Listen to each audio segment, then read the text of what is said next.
নবী রাহমাতুল্লিল আলামিন বলছেন, বান্দা যখন সিজদায় যায় কপালটা তার মাটিতে লাগে না, রহমানের দরবারে গিয়ে লাগে। আফসোস আমাদের জন্য সেই সিজদাকে না বুঝার কারণে। আপনাদের মসজিদেও হয়তো অনেকবার আপনারা লক্ষ্য করেছেন, রুকুতে না হয় সিজদাতে না হয় বৈঠকে ইমাম যদি কোনো রকম একটু দেরি করে, 5-10 সেকেন্ড যদি একটু সালাম ফিরাতে দেরি করে কিংবা উঠতে দেরি করে, পিছন থেকে একটা কাশি নামক মিসকল চলে আসে।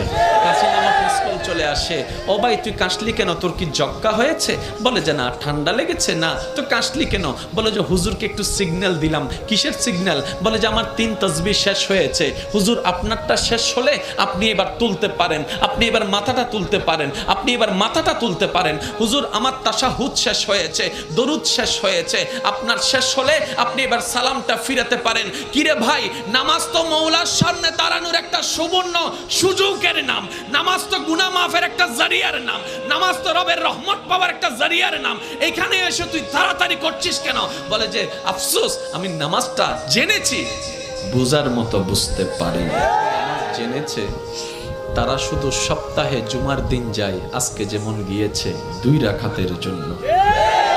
আর যারা নামাজ বুঝতে পেরেছে তারা তো 5 ওয়াক্ত পড়ে পড়ে হাজার ব্যস্ততার মধ্যে রাতের ঘুমটাকে হারাম করে গভীর রাতে তাহাজ্জুদ নামাজে দাঁড়াইয়া যায়।